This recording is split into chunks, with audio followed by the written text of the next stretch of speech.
Paz do Senhor, tudo bem? Meu nome é Ana Beatriz, esse é o canal sobre as coisas de Deus. E hoje a gente também vai ler um livro que é um capítulo só, acho que é o menor do Antigo Testamento, que chama Obadias. É um nome até estranho, né? Obadias é uma história muito curtinha, mas também vem de um contexto muito bacana. Lá atrás, quando você tem a história do Esaú e Jacó, que são mais famosinhos, o Esaú, quando ele vende o direito dele à primogenitura e sai por aí, ele, ele é o ancestral, a geração dele forma Edom. Edom seria hoje o que é mais ou menos a Jordânia, assim, no sul de Israel da época. Então, Edom tem essa ancestralidade em Esaú, que era o irmão de Jacó, né, parente ali de Israel. E a história de Obadias, ela acontece num contexto mais ou menos da escola de Pitágoras, sabe? Do teorema de Pitágoras, assim, da matemática, filosofia, então. É mais ou menos naquele contexto. E ela tem uma mensagem muito clara sobre você não negligenciar o sofrimento do outro, a dor do outro, se aproveitar do problema do outro. Enfim, continuando então o que a gente se propôs, vamos ler na versão da mensagem o livro de Obadias, que é um capítulo só, e aí a gente fala sobre isso um pouquinho. Então, nessa versão está assim: Obadias, seu mundo vai desabar. Começou bem. Mensagem de Obadias a Edom, por parte do Eterno, o Senhor. Recebemos a notícia diretamente do Eterno por meio de um mensageiro enviado às nações pagãs. Levantem-se, preparem-se para a batalha. Preparem-se para guerrear contra Edom. Ouça isso, povo de Edom. Estou transformando vocês em nada, a tampinha das nações pagãs, a mais desprezada. Vocês se achavam tão grandes, empolerados entre altas rochas, eram os maiorais, pensando com vocês mesmos. Ninguém pode nos pegar aqui, ninguém pode nos tocar. Pensem de novo. Mesmo que, como uma águia, vocês se sintam seguros no penhasco, mesmo que façam seu ninho nas estrelas, eu vou trazer vocês de volta para a terra. É a palavra infalível do Eterno. Se salteadores subissem para roubar vocês, deixariam vocês de bolsos vazios, não é verdade? Se os assaltassem de noite na rua, vocês ficariam de mãos abanando, não é verdade? Ah, eles vão fazer Esaú em pedaços, vão esvaziar suas bolsas e bolsos.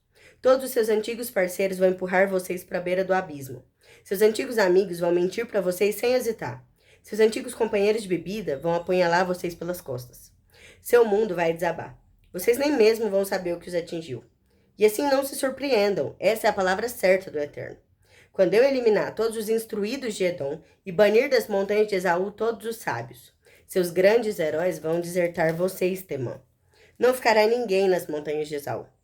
Por causa do crime cometido contra seu irmão Jacó, vocês serão desprezados por todos, perderão seu lugar na história. Naquele dia, vocês ficarão parados sem fazer nada, enquanto os estrangeiros levarão o exército do seu irmão para o exílio. Estrangeiros ímpios invadiram e saquearam Jerusalém, e vocês ficaram parados olhando. Vocês foram tão maus quanto eles. Vocês não deviam ter se alegrado com a desgraça do seu irmão quando ele estava estirado no chão acabado. Vocês não deviam ter rido e desdenhado dos filhos de Judá quando eles caíram com o rosto na lama. Vocês não deviam ter esbravejado quando a desgraça deles se agravou.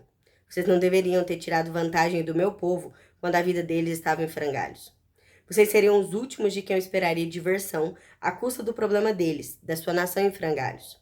Vocês não deveriam ter tirado a roupa deles quando estavam caídos ao chão indefesos. Vocês não deveriam ter ficado esperando nas cercanias, dificultando a passagem dos fugitivos. Nem deveriam ter traído os sobreviventes desamparados, entregando aos captores aqueles que já tinham perdido tudo. O dia do juízo do Eterno está perto para todas as nações pagãs. Assim como fizeram aos outros, farão a vocês. O que vocês fizeram vai recair sobre vocês e acertar sua cabeça.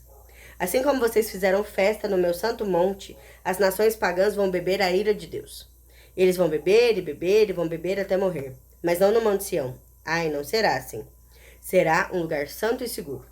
A família de Jacó vai reaver suas posses, retomá-las do que as levaram. E aí a família de Jacó vai se incendiar, que a família de José vai se tornar uma tocha, enquanto a família de Esaú será a palha.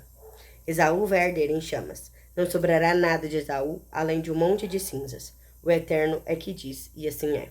Um povo do sul vai tomar posse das montanhas de Esaú. Povos das colinas vão atropelar os filisteus. Eles vão se apossar dos campos de Efraim e Samaria, e Benjamim vai tomar posse de Gileade. Antes disso, exilados israelitas vão voltar e tomar a terra dos cananeus ao norte de Sarepta. Os exilados de Jerusalém do longínquo noroeste em Sefarade vão voltar e tomar as cidades do sul. O remanescente dos salvos no Monte Sião irá para as montanhas de Esaú e governará com justiça e equidade. Será um governo que honrará o reino do Eterno. Amém. Nessa versão, ele escreve de uma forma bem tranquila de entender, mas basicamente o que a gente entende é o seguinte. Então, como eu falei antes, Esaú e Jacó, que eram irmãos lá no começo da Bíblia, história famosa, se separam, né? Porque Esaú vende a primogenitura dele para Jacó. Jacó se torna Israel, depois de lutar com o anjo, tem 12 tribos, né? Que vai lá serão as 12 tribos de Israel. E Esaú, então, foge e forma Edom. Seu povo forma Edom nessas montanhas. O que acontece é que quando tem uma batalha, uma grande batalha, e Jerusalém vai cair, Israel está sendo atacada, Edom não ajuda, ainda atrapalha, zoa, zomba, dificulta as coisas. E quando tudo der errado, eles ainda vão lá, dificultam os fugitivos a ir embora, entregam para os outros captores, aqueles que ficaram para trás, roubam as coisas ainda de um irmão que já tinha tomado na tarraqueta, entendeu? Então, na real, se a gente fosse falar aqui, de cara, bem claramente, um ponto importante do livro de Obadias é: não é bom que você se alegre com a tristeza do outro. Não é bom que você aproveite a desgraça alheia, que você atrapalhe quem já tá se atrapalhando, que você não ajude o seu irmão, o seu parente. Querendo ou não, era parente, né? Tios ali, primos, era todo um povo só. Mas não só porque é seu irmão, mas porque é o outro. Então o Obadias, ele fala de um castigo que Deus está mandando para Edom, e esse castigo se cumpre umas 2 gerações depois que Obadias faz essa profecia, de que porque eles foram ruins, foram maus, negaram ajuda, ainda zoaram, ainda falaram, ainda só assistiram. Ou seja, sabe quando alguém no seu trabalho leva uma bronca e tá todo danado e você vai e ainda fala mais mal por cima? Sabe quando na sua família, sua prima, ou seu primo, ou seu irmão vai apanhar, ou alguém vai falar mal dele, você ri? É tipo isso numa escala grandona, que era uma guerra que estava acontecendo. E Edom não ajuda, atrapalha, zomba, ainda piora a situação. Nas oportunidades que eles têm de ajudar, eles fazem questão de não ajudar. E nas oportunidades que eles têm de dar apoio, dar um ombro amigo, recolher os fugitivos, qualquer coisa assim, eles ainda pioram tudo. E acham bom, têm prazer, se divertem na dor do outro. Então Deus, o Eterno, né? A mensagem chama Deus de o Eterno. Fala assim: olha, isso não é legal, isso tá errado.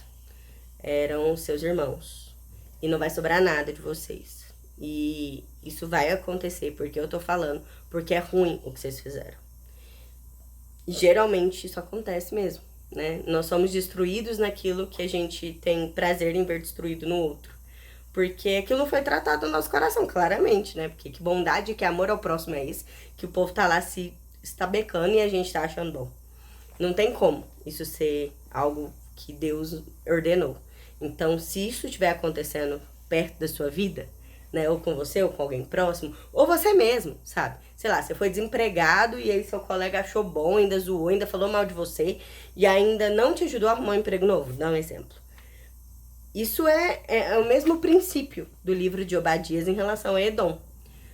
Edom era um povo bom, um povo próspero, um povo montanhoso, era descendência de Esaú, que apesar de ter feito coisa errada lá atrás, era um filho da promessa de Deus também. Só que esse povo tinha um coração duro. E Obadias é levantado como esse profeta menor, né, que é um capítulo só no Antigo Testamento, por Deus para dizer: olha, isso é ruim, isso é errado, e eu vou destruir vocês até que vocês aprendam. E aprenderam, né, porque foram realmente destruídos. Que quando o outro tiver caído, quando o outro estiver sendo atacado, quando o outro estiver sendo humilhado, quando o outro estiver em guerra, não é para você ficar assistindo. Se você estiver assistindo, não é para você se divertir com isso. Se você estiver se divertindo, não é para você colaborar com a tristeza, colaborar com a dor. E eu acho que isso pode ir até para um lugar de que quando a pessoa vem te contar coisas tristes, aí você quer contar uma coisa mais triste do que a da pessoa, e aí você quer chafurdar naquela tristeza, ou a pessoa vem falar mal de alguém, e aí você quer colocar mais mal ainda sobre aquela pessoa. Então, é porque ela é chata. Não, ela é chata e mentirosa. Ela é chata e mentirosa e ainda é pobre. Ela é chata, mentirosa, pobre e feia. Como se isso fosse uma competição, sabe? De trazer mais sofrimento, mais desgraça, mais tristeza para aquela situação, seja qual situação for.